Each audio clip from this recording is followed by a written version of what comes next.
All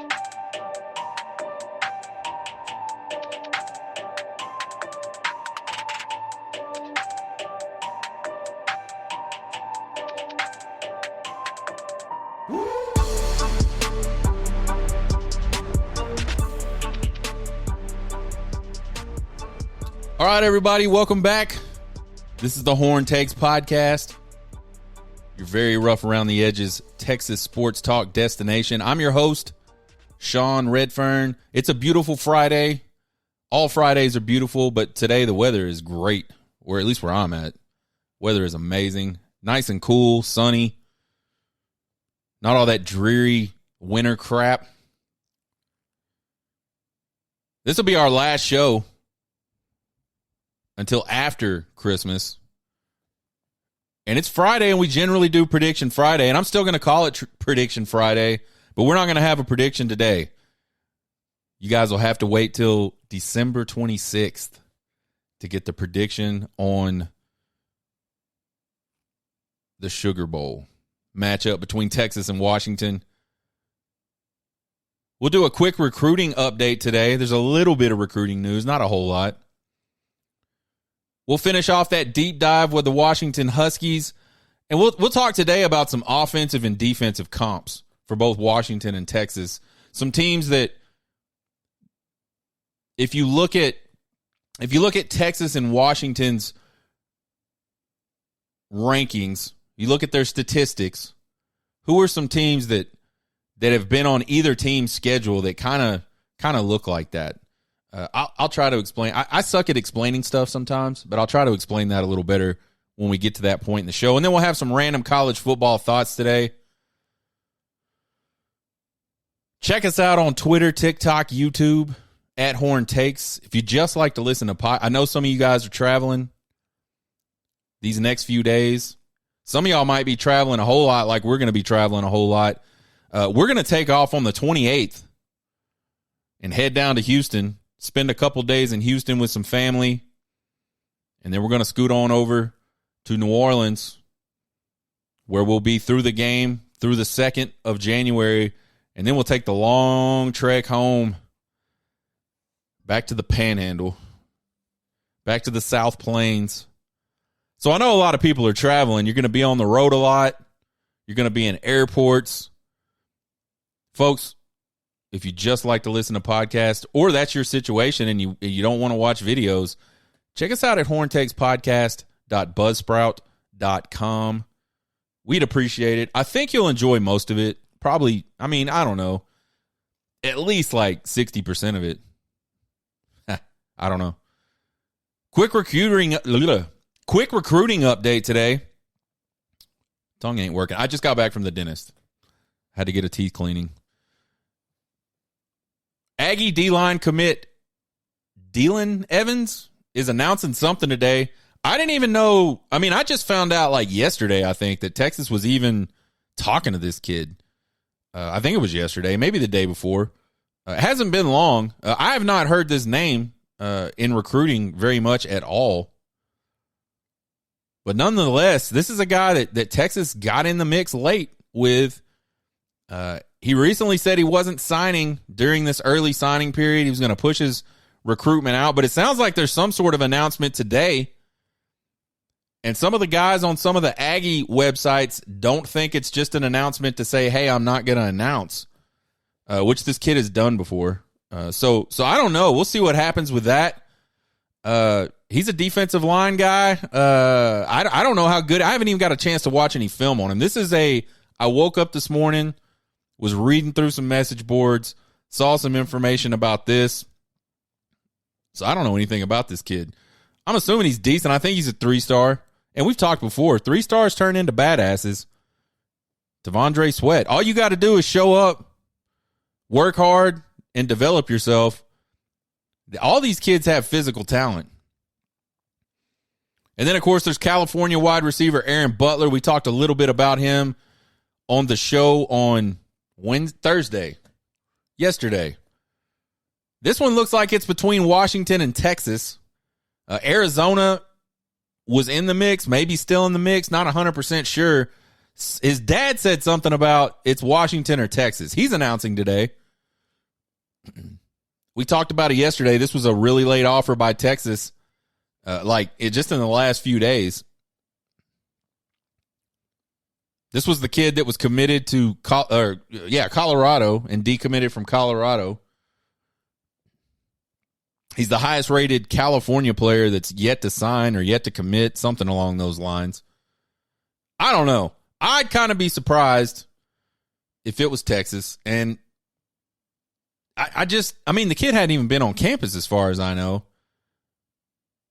But we've seen Sark and staff do this stuff before. So, I guess I would say I won't be surprised either way what happens with this one. If he chooses Washington, that makes total sense. He's been with Washington. That's been a team he's been interested in. They've been interested in him. But if he chooses Texas, I would just go, that's what Sark does. We talked about it yesterday. And then, of course, there's transfer portal defensive end Trey Moore. He's announcing this weekend. Once considered a lock for Texas, about a week ago, this kid was locked up. He was crystal balled by anybody with a crystal ball to come to Texas. But now it's looking like it's a 50-50 split between Bama and Texas. So I don't know how that one will go. You just never know with these kids, man. I think, you look at things statistically.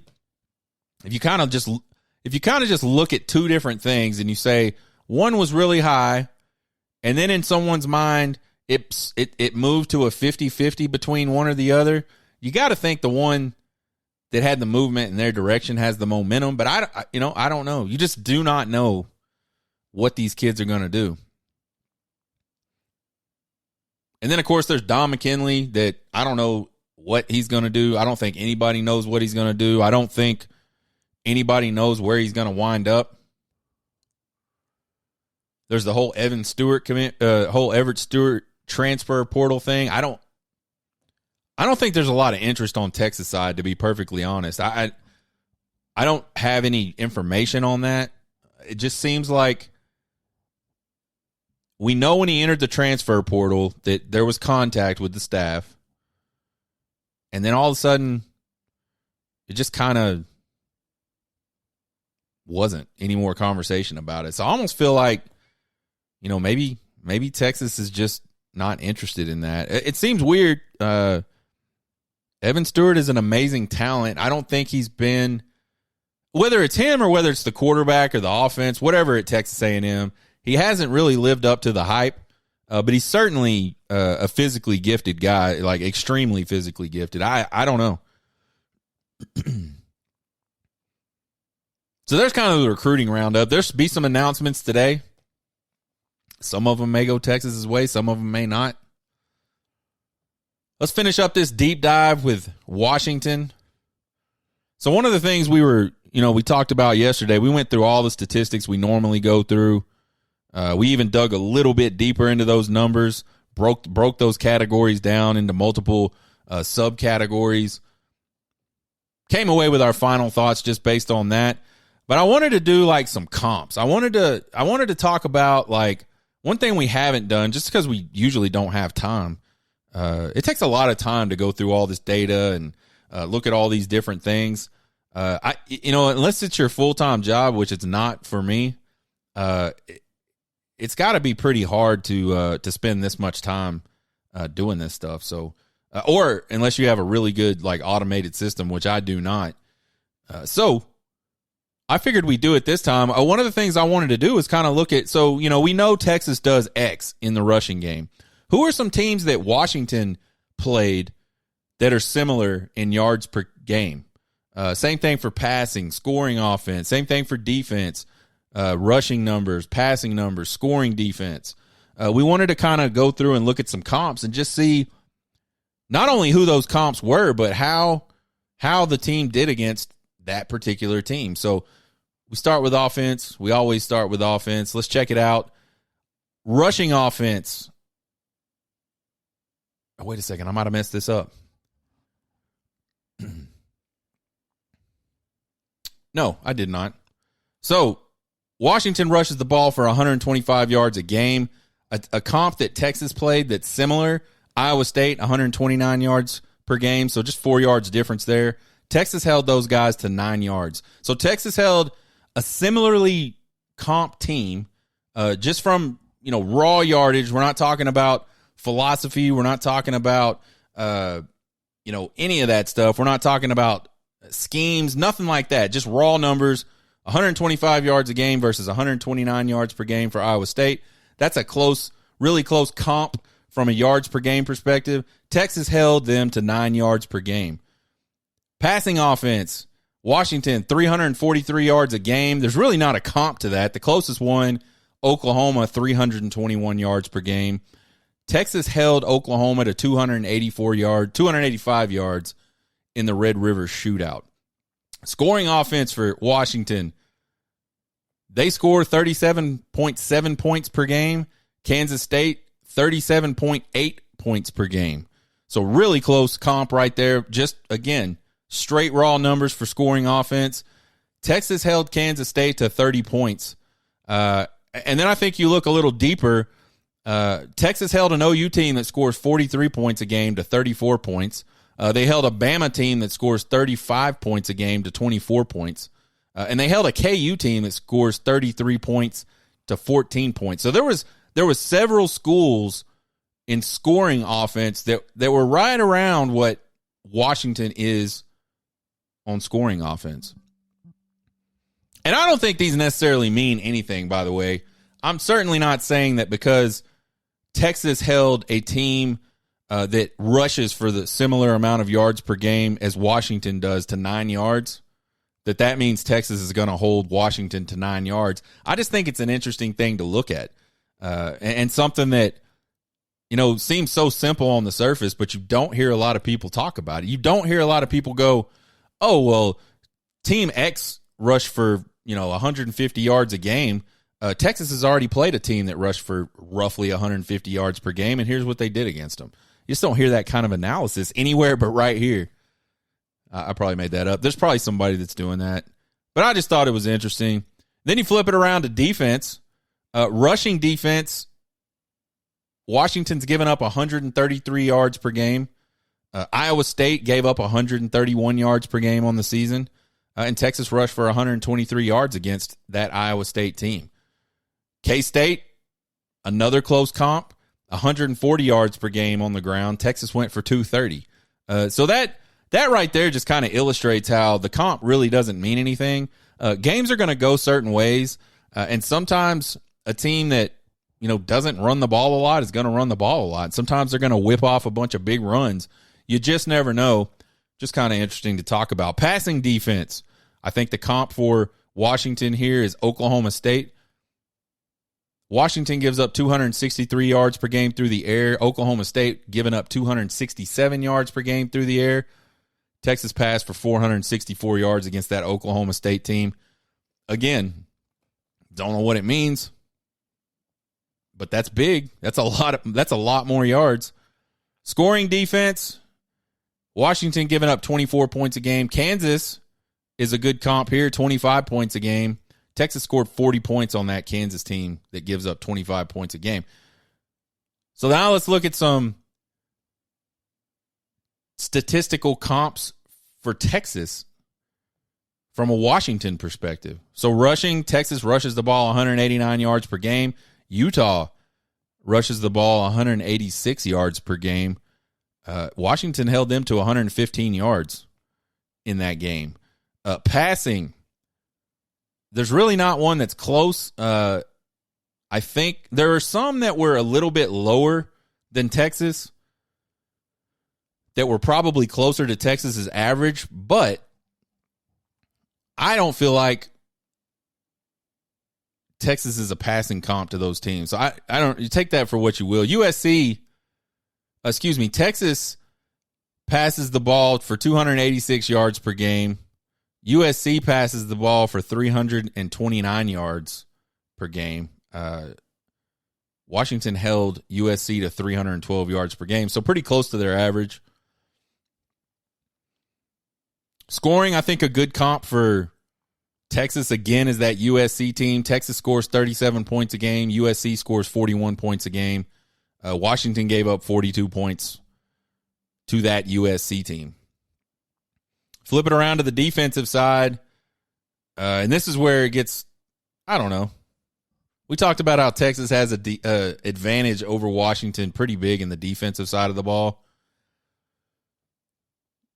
I think a good comp for rushing defense for Texas is that Utah team. Again, Texas giving up 80 yards per game on the ground. That Utah team gave up 84. Washington rushed for 125 yards against that Utah team. Good passing comp. Texas gives up 240 a game through the air. Washington State gives up 238 through the air per game. Washington only passed for 204 yards against that Washington State team. Scoring, this one is really close. Oregon. Texas gives up 17.5 points per game. Oregon gives up 17.3 points per game. And this is a big one for Washington. They scored 36 and 34 on Oregon in 2 games this year. So again, I don't know that this like says anything necessarily, because again, these teams have different schemes. There's different game situations that cause certain things to go certain ways. You'll hear, when Kansas State ripped Texas's asshole passing the ball in the second half, you heard a lot of people say, well, Texas just had such a big lead and they couldn't run the ball. And I don't necessarily think that's a lie. I mean, it's not a lie. It's true. But 2 things can be true at the same time. They didn't pass the ball all over Texas because they had to. They passed the ball all over Texas because Texas didn't cover anybody. There's no law that says just because I make you rush for almost nothing and you decide to pass the rest of the game that I got to give up yards to you. Nonetheless, there's situations like that specifically where maybe a running team just couldn't get the ball going on the ground that game, and so they had to resort to passing. Maybe they passed their ass off. But again, it's kind of interesting to look at. As I was looking through all the stats and all the schedule and who played who and all that good stuff this year for both of these teams, one thing that really stood out to me was there was 3 teams that held Washington to significantly lower point totals than their average. The first one was Arizona State. 15 points is what Washington scored against Arizona State. The second was Oregon State, 22 points. And then the Washington State team that held them to 24 points. And so I was like, what did they do? Like, what were the differences in this game? Why were they able to do that when other people have not been able to do that? And in some cases, much better teams. And so I went back and I wanted to go watch all of these games. The only game I could find a replay for was that Washington State game, which was like the last game they've played outside of the Pac-12 championship game. And I haven't had a chance to search and see if I can look for any more, but I kind of wanted to watch all 3 of these games and just see how the games went. What caused these games to be the way they were. Low scoring and close, right? And I just couldn't find it. So what I did was just kind of go back and look through the box scores and just see if there was anything that stuck out. And I had to do quite a bit of digging on some of this stuff because some of these stats aren't kept anywhere that I know of. They're certainly not kept in just your run-of-the-mill University of Washington website box score. So let's talk about it a little bit. Again, Arizona State holds Washington to 15 points. And so how did they do it? Well, one of the things they did is they forced 4 turnovers. They had 2 interceptions in that game, 2 forced fumbles in that game. Washington's only given up 17 turnovers all season long. So almost a quarter of Washington's turnovers came in that one game. Turn the ball over, you're giving away possessions. Give away possessions, you don't score as much. And then the other side of it was tackles for loss. I didn't look at every single Washington game, but they have a pretty low tackle for loss. Actually have a really low tackle for loss. They give up 46 tackles for loss on the season, which is good for 6th in the country. Arizona State had 5 tackles for loss in that game. So I think that's interesting. Obviously, the turnovers make sense, and tackles for loss make sense as well. But I did not know that Arizona State was able to produce that many tackles for loss. Then you look at Oregon State, who only gave up 22 points to Washington. I think one of the big factors in that game was just really the shitty weather. It was cold. It was misty, rainy, not real conducive for a lot of offense unless you're, one of those old school, old time offenses that just runs the ball down people's throats, which neither one of those teams are. So there was some of that factor, but I thought another really interesting factor was third down defense in that game. Oregon State held Washington to 3 for 12 on third downs. And if you can get to third down and force 3 for 12 on the game, you got a really good shot to hold a team to not a lot of points. The other thing, and this is the one I had to dig really deep on, like, why did they get to third down? Like, how is Oregon State getting to all these third downs? And so I started going through just the play-by-play on the box score, and what I noticed, I started to see a lot of sort of what I would consider failed first down plays, like plays under 5 yards. And maybe that's not failed, anything under 5 yards, but certainly not a huge win, I guess. You pick up 6-7 yards on first down, and you can do whatever you want the next two plays. You pick up less than 5, and you start getting in a position where it's looking like you're going to pass, and then obviously you got to make plays. So I started going through it. Oregon State was really good on first down against Washington defensively. They held Washington to 9 for 21 successful plays on first down. So less than 50%. So couple that with the 3 for 12 on third downs. And I think you understand, why Oregon State was able to keep that game so low. They won first down a lot. So they put Washington in a position where they kind of had to be one-dimensional. And then when it came down to those money downs, third downs, they were really, really good. Over 30%.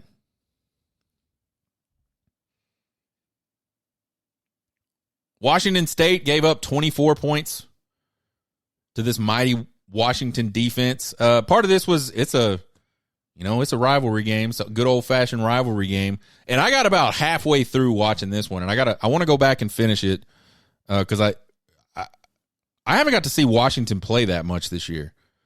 Kind of had the Oregon and Washington game on the first time, just kind of off to the side on one of the TVs on the patio. And then I tried to watch it, the Pac-12 championship game, and I don't know.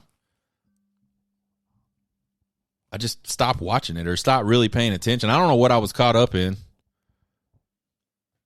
So I haven't really seen and paid attention and really thought about what Washington was doing.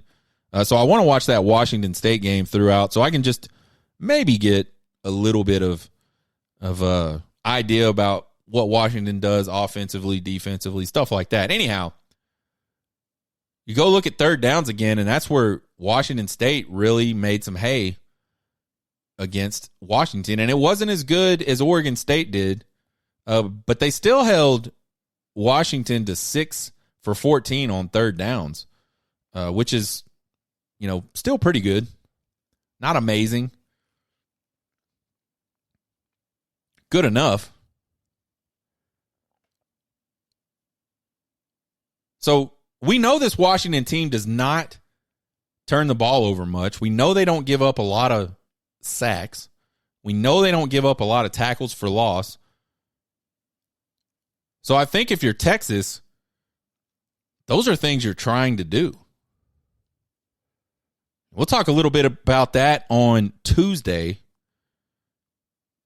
when we do our 4 keys and a prediction for this Sugar Bowl. By the way, folks, Tuesday is going to be our last. I think I already said this, but I'm going to say it again. Tuesday is going to be our last show of the year. And then we'll come back and get back into normal mode. Hopefully, Texas is playing in that national championship game.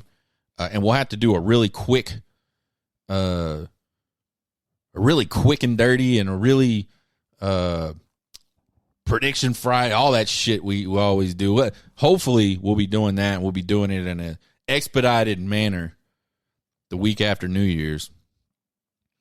I think something else to pay attention to about this Washington team, and this is something I found, again, just digging through stats and looking at different stuff.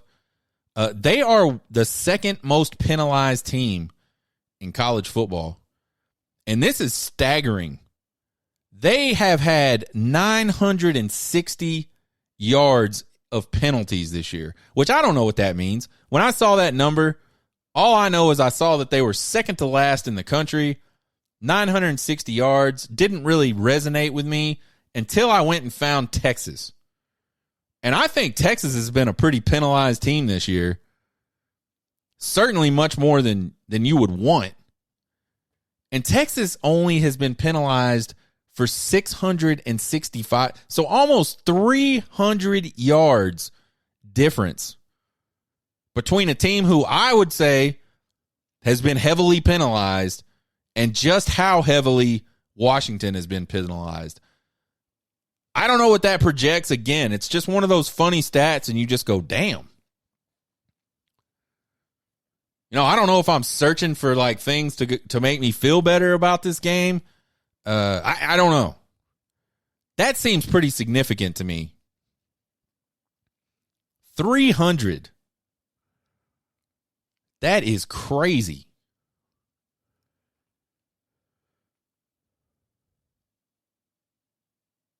So, we'll tie all that up into a nice little bow on Tuesday as we give our 4 keys to this game and we give our prediction to this game. And by the way, folks, the Horn Takes Podcast score predictor already has a score prediction for us.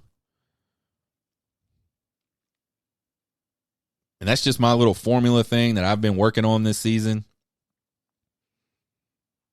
I think I got it pretty close. I might look at it in the off season and just kind of maybe do some fine tuning. It's never been perfect. It's been close a lot. It's never been perfect. And I don't think there probably is one that's perfect. Another good one that's close, if you go to Twitter and look up @StatsOfWar, he puts out like these little graphics, and they have that group. It's got to be, I hope it's a group. It's not one dude, I don't know. If it's one dude, he's got some sort of automated system going on because he does this for a lot of games. But he puts the head-to-head, and there's all these different stats and different metrics he's tracking, and he's got specific names for them, and I don't know what the hell half of them are. But what this little system does is it creates like a score predictor. And it's been, I've seen it be pretty freaking close. I've also seen it be off, but that's the nature of statistics. You just, like we talk about all the time, statistics are great to have things to talk about, but they don't necessarily project what's going to happen in any single game because statistics can't account for so many different things. Injuries, sicknesses, just the way a game might go, weather. There's just a million different things that the statistics will never be able to tap into. At least I hope they'll never be able to tap into it. When we can start tapping into those types of things ahead of time, man, I think we're in, what's that? We're transcendental or whatever that movie is where like the dude gets put in a computer. Anyway, random college football thoughts. This is just, I don't know. It's just something to talk about. Penix Jr. gives an interview. It looks like after practice. Some guy asked him, what do you remember about the Alamo Bowl against Texas last year? He said, I don't remember nothing. I just remember winning. And I don't think he said it really condescending. Maybe like a hint of condescension. And dude, I am not a bulletin board person. I don't think that moves the needle that much. I don't think because the Iowa State offensive line guy talked shit that's why Texas held them to 9 yards rushing. I don't think that because, I don't know, someone said some shit before the Oklahoma State game against Texas. I don't think any of that caused Texas to put the beat down on Oklahoma State. I think the games just happen the way they happen. I've played at a pretty high level. I mean, I've played into the state semifinals in Texas. I've played in college. Like all the hype and all the adrenaline and any kind of anger you might have is gone after a play or two. I mean, that feeling does not carry with you.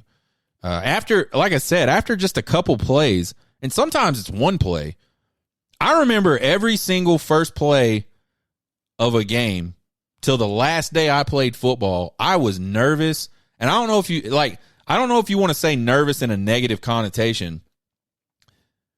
Just jittery, like just all this energy like coursing through my veins. Like I just felt different than I've ever felt. I mean, I guess, I don't know. What's it like? I'm trying to figure out if there's anything else like it. That's probably different for different people. For me, getting ready to play a football game, I just had a ton of like nervous energy, I guess is the best way to describe it. And I remember the very first tackle football game I played, and it was a scrimmage in 8th grade. 8th grade. I remember the first play ever of my football career, and I remember I absolutely steamrolled a linebacker. And I'll remember it to this day because I thought it was the greatest thing ever. But then all that adrenaline was gone, all that super juice.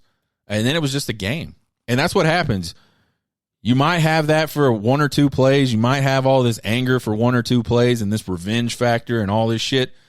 Eventually, and it's probably different for everybody, but it's not long after the very first play of the game that's all gone and you're just in a game.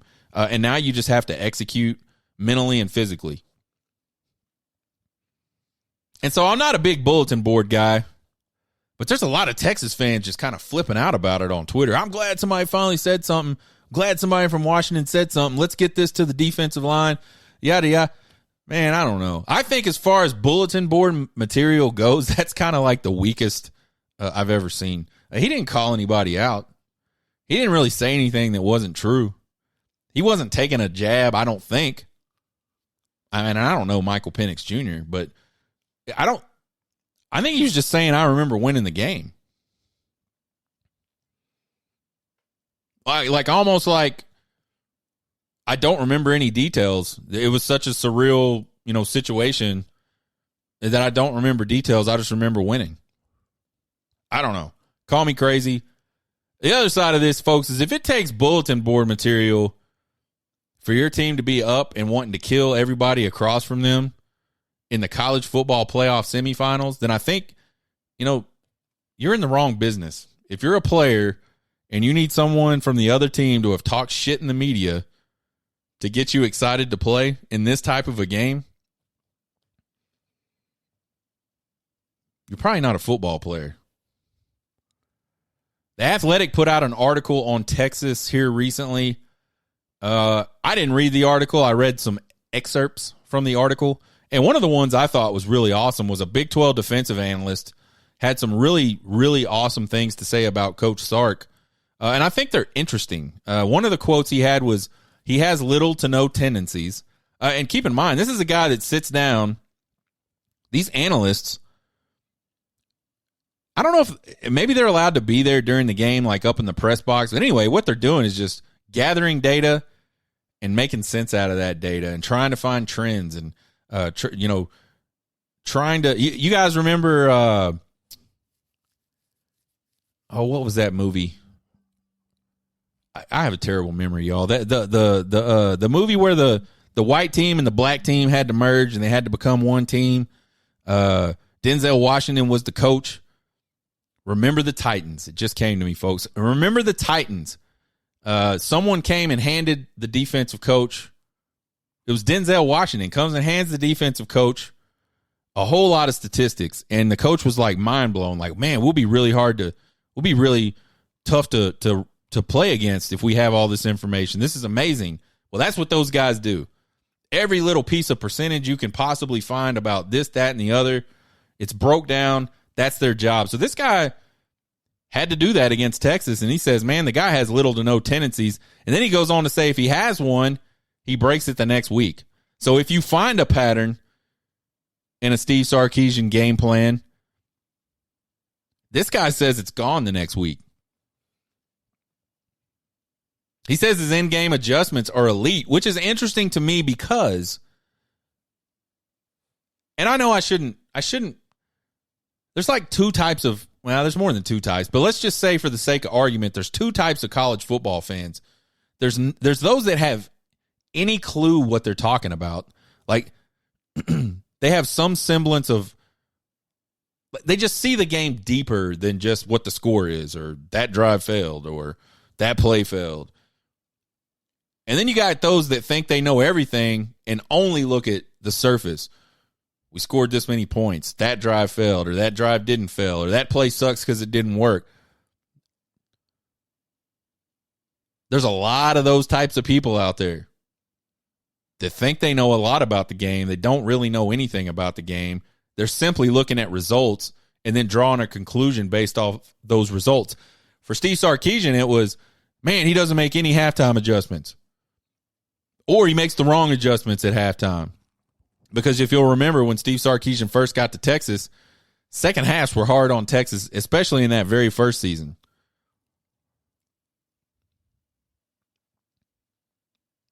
So I think it's interesting that this analyst says his adjustments are elite. Something that, you know, the other category of people can see. The other thing people don't realize is the team has to go execute. Like, it's not just about the coach realizing, hey, we need to make these adjustments to the game plan and then following through with a different plan. Like, the team has to execute.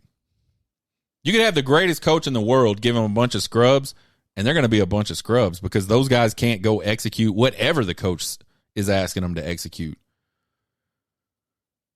Conversely, you can take a team full of badasses and make coaching error after coaching error after coaching error and still figure out ways to win games because you're just physically better than everybody. They can execute what you're calling. Doesn't matter if it's a good play or a bad play. It's a play. They executed it. And they do that enough times, and they're just better than other teams. This guy goes on to say, in my opinion, the fact that he didn't get Big 12 Coach of the Year was as big a snub as I've ever seen. And I think we all knew that. The fact that Gundy was the Big 12 Coach of the Year after getting just fucking boat raced by UFC or UCF, after losing to Alabama State at home, again, boat raced. I think we all knew that. But then he goes on to say the sad part is it's the coaches that vote on this.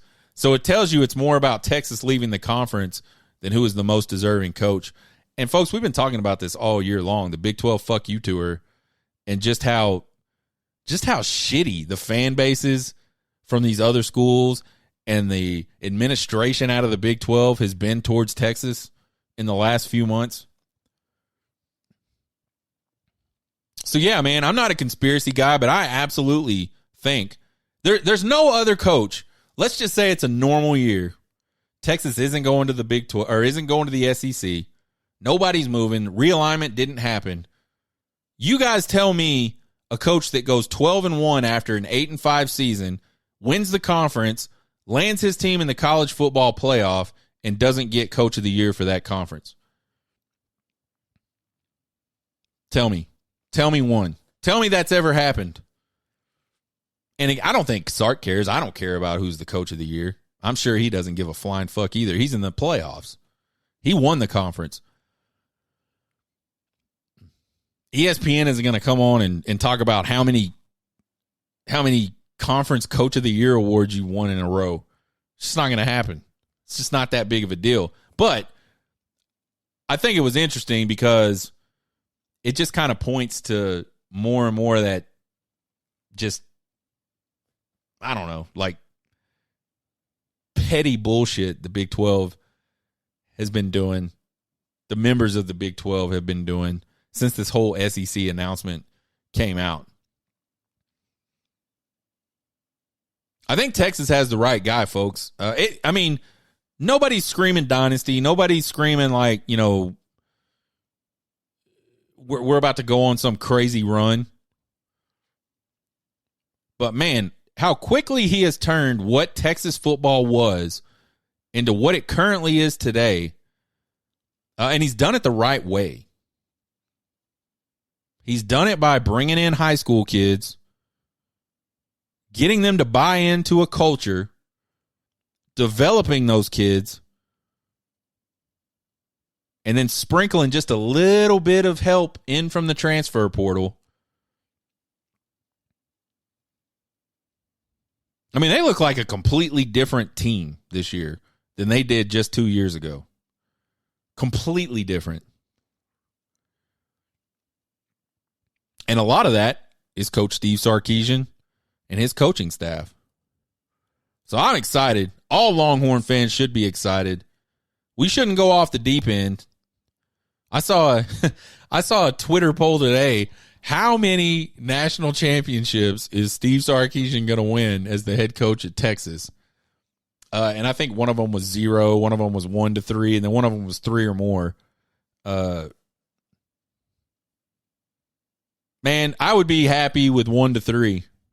I would be absolutely ecstatic if it was 3 or more. And I think that's possible. But I'm just not going to, I'm not going to sit. Nobody thought, when Saban got to Alabama and they got good really quick, they won the national championship really quick. No, I don't think anybody could have possibly imagined what Nick Saban was able to turn that program into over such an extended amount of time. And the crazy thing is, like, fans expect that. Like, I mean, there's a lot of Texas fans right now, and I don't know any of them, and I haven't seen anybody say this, but there's got to be Texas fans right now that are going, man, we're fixing to go on a run, bro. We're fixing to be like looking up 15 years from now and have 6, 7 national titles, and we're going to be in it every single year. And they may. I'm not saying they won't, but man, I just can't in my wildest dream. I mean, that is like just consistency. Like, there's one dude I feel like that can do that. And I'd love to. I hope I'm wrong. I hope Steve Sarkisian figures that out for sure. But right now, in 140 years of college football, going way back to like when Yale and Harvard were the only two teams playing, way back in the late 1800s, there's only been one coach that's been able to do what Alabama has done, what Nick Saban at Alabama has done. So Texas fans, let's be optimistic. Let's realize that we're in really good shape, but let's not go fucking stupid. And let's say, for some reason we don't have as good a season next year, or, maybe we have an early exit out of the playoff or something. Let's not fly off the handle and start acting like, we should be this team that wins the national championship every 2 or 3 years. I got the dreaded Longhorn Foundation email this morning, folks. No tickets for the Horn Takes podcast to the national championship game. Honestly, I didn't figure I was going to get them after not getting them to the Sugar Bowl. Headed into that Sugar Bowl draw, I was pretty sure I wasn't going to get them. And I say draw, it's all merit-based. There's no draw to it. And the merit is how much money you give, which I get. But I found out they gave 20,000 tickets to each school for this national championship game, which that's good. That's better than the 13 they got for the Sugar Bowl, and it's better than the 8 they got for the Big 12. And you knew they had over 30,000, and actually they had over 33,000 requests for the national championship game in Houston. Face value for these tickets ranged anywhere from $650 to $1,700 a ticket. That is insane. Face value. I paid way more than face value for a ticket to the Sugar Bowl, for 2 tickets to the Sugar Bowl. And it wasn't even close to the face value that the national championship shit tickets are bringing. So the secondary market, which I thought was insane, which I still think is insane, it's not nearly as insane as I thought it was once I see that these are the face values of tickets. So anywhere from $650 to $1,700 is your face value ticket for the national championship game. We're going to watch the tickets until the bitter end and see if they come down. I can't imagine it's going to happen. I've got another avenue of approach that I'm currently chasing. Maybe that one pans out for me. But right now, it's looking like the Horn Takes podcast may not make it to the national championship game should Texas advance. And I know we've talked about this, and there was a lot of controversy. There's this girl named Fancy Boots. That's her Twitter handle. She got beat up pretty bad on the Twitters and on some of the message boards because she did not get Sugar Bowl tickets through the Longhorn Foundation. And that was the first game, home or away, that she has not gotten tickets to in the last 12 years. And so I'm sure she was upset about that, and that's fine. The local Fox station there in Austin picked up the story, did an interview with her. And I think that the intent was to just kind of bring up the way that the bowls handle these situations by not giving a lot of tickets to the schools. And then also how the schools handle these situations by the way they give out tickets and like the things that they base their decisions to give out tickets on. For those of you that don't know, certain donation levels are allowed to request more tickets than they actually have as season tickets. So, for example, I give $100,000 to the Longhorn Foundation, but I only buy 2 season tickets. Come bowl time, come playoff time, I can request like a shit ton of tickets. I can request like 16 tickets, despite the fact that I only occupy 2 tickets for all home games. And so I think that's what this Fancy Boots gal was trying to point out. The interview was done terribly, and a lot of people felt like that she was sort of, kind of out there begging for tickets. And I didn't see the interview initially. I just saw the commentary, and I was like, and you know how you see a caption, you see a title of an article on Facebook, and then you open up the title, you open up the article, and like what's actually there has nothing to do almost with, it's like a clickbait type thing. Well, this was like clickbait reverse kind of, because the way it was described that this interview was basically what I just talked about, just how the tickets are handled. But the interview part of it itself, whether it was edited that way, I don't know, just did not come off, and the article just did not come off like as anything more than just some crybaby shit. And so, I don't know. She got beat up pretty bad. I don't know her. I follow her. I have no idea if she follows me.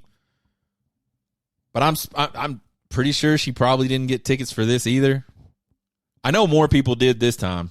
It made it down the line to more people. I'll be interested to hear if they have a cutoff percentage. I was told, and this is just through the grapevine, that it was like 2 to 4%. The top 2 to 4% for the Sugar Bowl got tickets. So I don't know. It'll be interesting to see. Hopefully she got her tickets. I bet she's not going to say she didn't get her tickets, because God almighty, she got her ass ripped on the line for that one. So anyway, I agree with the premise that the way they handle this is not as good. I think I get that you give $100,000. You give $100,000 a year, you ought to be able to be one of the first people that gets tickets. But I don't think it's fair that you should get more tickets than you actually hold at Texas home games. So if you want to request 16 tickets to the freaking Sugar Bowl and the, whatever the playoff games are, you should have to have 16 season tickets, period. And the other thing that's sucky about this is, none of those people are turning those tickets down. They're not going to go, oh, let me give these back because I really only need 2. Nope. They're going to sell those fucking things and recoup a shit ton of their donation in the first place. They're going to at least pay for their season tickets. And listen, I'm capitalist. I'm not like, I believe if you have something, you should be able to go sell that something. I don't have any problem with that. I just think it's fucked up that those people can get 16 tickets when they only have 2 season tickets. So I'm with Fancy Boots on that. I'm not going to ever beg for tickets. I went out the second I got that email from from the school on the Sugar Bowl that said, sorry, bro, you're too poor. You're not rich enough to get these tickets through us. I went right out that night and bought tickets on friggin' SeatGeek. And I won't say what I got, but I got tickets. And we're going to be in the house, and we're excited to be in the house. I will try my damnedest to find a way to be in the house for this national championship game as well. I will not do any Fox News interviews, and I will not subject myself to online violence the way she subjected herself to online violence. Folks, Monday is Christmas. This is our last show before Christmas. I hope you guys have an absolutely amazing and Merry Christmas with your friends, family. I hope y'all stay safe. Maybe Santa will bring me some national championship tickets. I don't know. We'll be back on Tuesday. We're going to have those 4 keys and a prediction for the Sugar Bowl. We'll do the Trace Ultra games, the Bowls That Matter edition. There's not a lot of them, but we'll do that. Check out the podcast anywhere you listen to podcasts. Find us on Twitter, TikTok, and YouTube at Horn Takes. Please follow and subscribe. Won't cost you guys a thing. I would certainly appreciate the support. You can email me at horntakespodcast@gmail.com with all your questions, comments, concerns, and criticisms. I love them all. You guys have a happy Friday, a very Merry Christmas. Get hooked, baby.